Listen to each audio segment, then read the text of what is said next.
Selamat siang pemirsa Gwatch TV. Kita saksikan wawancara Dr. John bersama Bung Frans Salempang, redaktur majalah Arkus GPIB. Nah, kembali lagi bersama dengan Bung Frans. Salah satu pemret atau wapemret. Nggak tahu pemret di mana sekarang ini. Apakah masih di majalah Arkus? Apakah beliau masih di Inforkom? Bagaimana? Masih di Inforkom atau di mana ini? Atau di emiten updates atau di mana ya? Data di mana nih?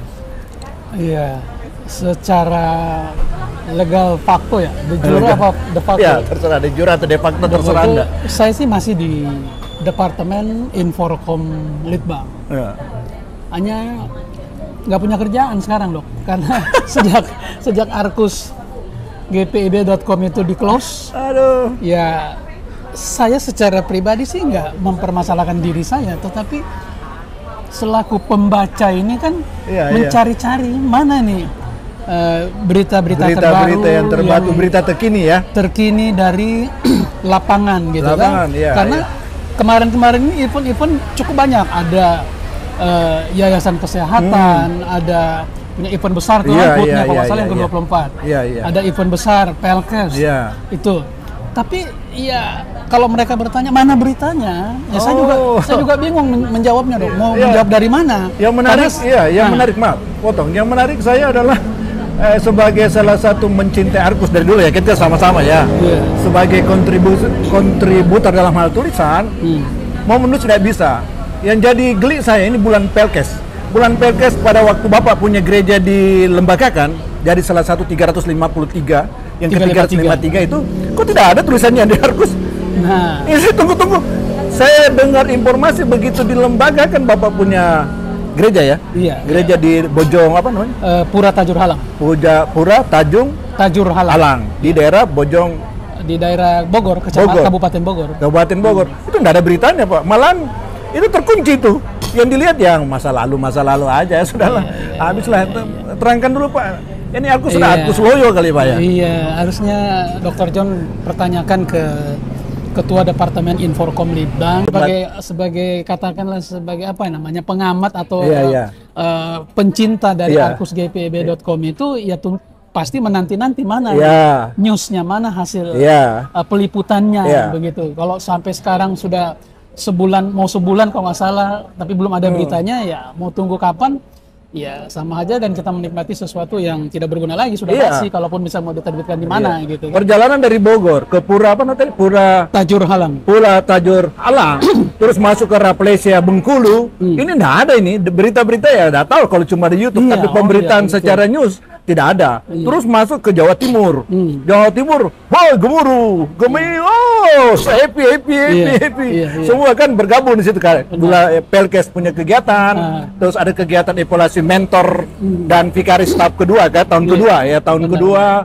Terus ada Yankes yang melakukan baksos. Ini saya lihat ini dari tahun ke tahun begitu aja. Menurut Bung Frans gimana ya? Iya, sesuatu yang kalau biasanya biasa-biasa memang tidak bagus. Tetapi sesuatu itu harus menjadi luar biasa. Nah, menjadi luar biasa itu kan dilakukan dengan sesuatu manuver yang punya makna gitu. Nah, Arkus GPIB.com itu harusnya bisa melakukan itu. Tetapi karena pengelola ini yang notabene di tackle oleh Ketua Departemen Inforkom Litbang, tidak ada kemajuan yang berarti. Saya pikir ya di mana-mana kalau sesuatu yang tidak menjadi baik, ya selalu top leadernya yang dipertanyakan gitu.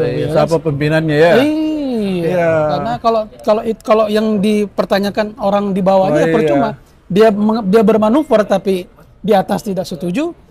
Ya nggak ada artinya juga, begitu dong. Jadi peliputan ini mulai dari Raplesia Bengkulu sampai Jawa Timur tidak ada news, orang menanti tidak ada. Di YouTube ada, YouTube sebagai videonya ada.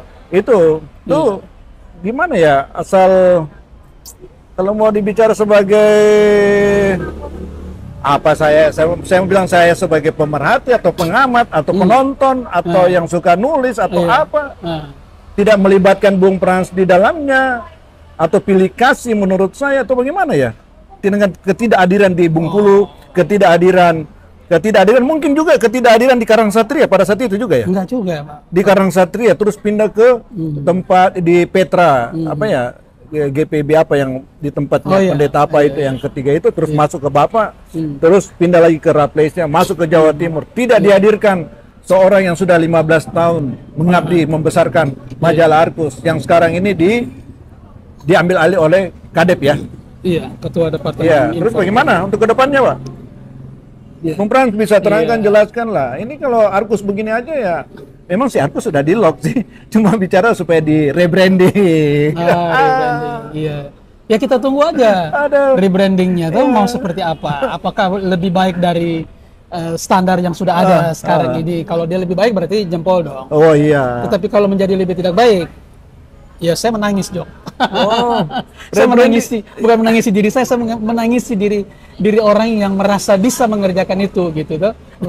Anda merasa bisa, tetapi tidak bisa mengeksekusi, mengerjakan pekerjaan itu, gitu. Dan saya juga tidak yakin mereka bisa, karena mereka bukan passionnya di situ, Dok. Nah, terus bagaimana sekarang pemberitaan ini, Pak? Kembali lagi ke pemberitaan yang tidak dirilis ini, pemberitaan ini ya, dari Raplace ya, dari Bapak punya, Bung Frans punya, terus dari Jawa Timur, Karang Satria, dari Priuk, ini tidak ada ini, Pak. Iya. Ini gimana ya? Iya. Atau mau dialihkan ke tempat lain? Kalau Bapak mau alihkan ke saya terima dengan penuh sukacita. Dunia digital ini kan berkembang begitu cepat. Iya. Ketika kita menutup satu pintu yang ada pintu lain. Ada pintu lain yang terbuka. Bahkan jendela juga. Iya, bahkan bisa kita lewat jendela selama yang punya rumah bilang, ya nggak apa-apa lewat jendela juga. Nggak apa-apa. Silakan. Nah itulah orang-orang yang tidak mengerti bahwa disrupsi digital ini seperti itu, Dok. Engkau tidak memperkenankan mereka, ya sudah, sama seperti dulu ketika TVRI baru muncul, orang sangat TVRI minded. Iya. Begitu TV swasta muncul, TVRI ribut nggak? Enggak, pemerintah mempersilahkan TV lain. Nah, Inforkom Litbang ini sepertinya katak dalam tempurung, Dok. Iya. Actionnya begitu rupa, bahkan ketika ada orang lain bermanuver, dia bilang nggak boleh, harus mendapat izin dari Departemen Inforkom. Nah ini kan konyol. Di jemaat lembah membuat sesuatu platform digital, katanya jangan, harus seizin Departemen Inforkom, kan lucu ini saya bilang. Kan lucu. Di mana aturannya, Pak? Tapi tidak mengatur itu. Tapi maunya mereka seperti itu. Kan tidak bisa seperti itu. Terbukti bahwa ketika, nah ini contoh paling praktis nih. Iya. Ketika kita melakukan peliputan dikatakanlah di Sekretariat Negara atau di Seknek. Iya. Nah di situ ada TVRI, ada RRI. Iya. Negara punya. Iya. Tapi dia nggak melarang TV swasta untuk melakukan peliputan. Nah Departemen Inforkom eksklusif banget. Seolah-olah kalau ada pemberitaan di Majelis Sinode, di luar dari itu tidak boleh ya. Kalau ada pemberitaan di Majelis Sinode, yang lain nggak boleh cover, harus ABCD begini, harus seizin. Berarti kalau BAM ada di luar daripada lingkup Inforkom itu, mereka benci atau gimana? Tidak, bukan begitu. Lebih kepada tidak mau bersaing. Kata saya lain ya, benci. Atau mau... benci tapi rindu di Bung Frans ya? Nggak tahu deh, kalau mereka masih punya rindu, nggak apa-apa. Ya, syukur-syukur kalau mereka masih... Takutnya Bapak dibenci tapi rindu. Seperti itu. Jadi kita nggak bisa di era sekarang ini mengklaim diri kita lebih hebat dari yang lain. Yang lain tidak boleh maju. Nah ini kan konyol. Perizinan selalu, emangnya Departemen Inforkom di institusi negara kan tidak dong. Siapapun bisa. Contoh, ketika event PST di Salatiga. Oh itu hebat. Itu ribut Inforkom dengan panitia di sana dong. Saya tidak tahu apa yang diributkan. Kalau nggak salah soal keterpakaian tim Inforkom Majelis Sinode dengan lokal. Iya, dengan lokal. Nah, ini kan benturan terjadi di sana. Artinya buruk coupling ya. Iya. Saya juga bingung, ada apa ini? Kok tidak ada kesesuaian? Nah, event Makassar juga nanti PST. Jangan coba-coba. Nah, jangan coba-coba. Kalau saja misalnya Makassar lock, nggak bisa. Dia tidak butuhkan IT-nya Sinode. Ya boleh saja. Kenapa? Apa sih susahnya? Mereka mengerjakan itu dan tinggal berkoordinasi dengan MS Sinode, iya kan? IT Makassar sudah siap. Saya dengar dari kalau sudah IT semua orang bisa. Kalau cuma siap. IT, apakah cuma MS aja yang diadu kan nggak bisa. Anak-anak sana juga sudah bisa semua mengerjakan itu, iya kan? Dan usah terlalu banyak yang datang-datang untuk apa sih? Iya, nggak usah datang sampai 20 orang sampai ke sana dari. Kalau tidak, aja lah, streaming aja. Nah, benar ya? Iya, streaming aja lewat GPB Iya, Indonesian mereka Official di sini itu. aja lah. Iya, Atau seperti kita di sini sekarang streaming aja kan sekarang lagi streaming ini. betul. Gitu. Kira-kira ini lagi streaming loh. Katanya bicara Iya. Ugahari. Iya. Tapi pengeluaran Iya. untuk door to door ke sana. Jadi Bapak sudah baca tulisan saya ya, Ugahari di Pesta Suksesi ya. Sudah dong. Aku udah baca itu, Iya. menarik sekali. Iya. Artinya kritik membangun, Iya. gitu. Kritik bagaimana kita harus Ugahari. mempertanggungjawabkan serupiah demi rupiah, Iya. bukan memfoya-foyakan Iya. Berpoya-poya uangnya orang lain ya. berpoya-foya hasil persembahan jamaah Iya, miskin. jemaah gitu. iya. Iya. Itu kan uang dititipkan, Bapak baru poya-poya. Betul. Uang itu dititipkan, bukan uang Iya. sana kan, bukan uang di sana kan. Betul. Oh, Betul. kira-kira. Jadi ya, harapan saya kalau memang ada tulisan dari Bung Frans yang tidak bisa di cover dengan Bung Frans, masukin aja di GPIB Watch menanti tulisan semua. GPIB Watch tidak pernah apa namanya ya? gpbwatch.id kali dong. Ya, oh iya, gpbwatch.id.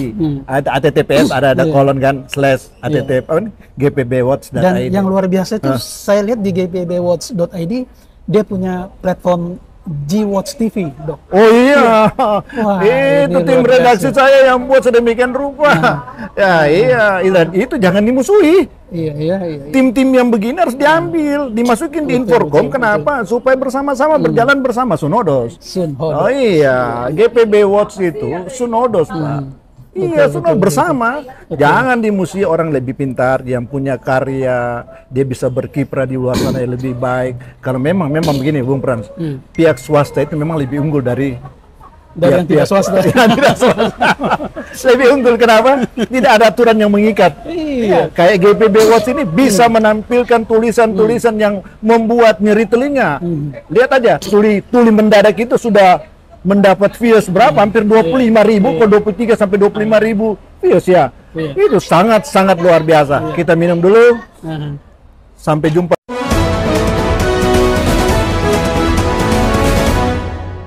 Terima kasih atas perhatian yang diberikan pemirsa. Mohon bantuannya untuk like and subscribe.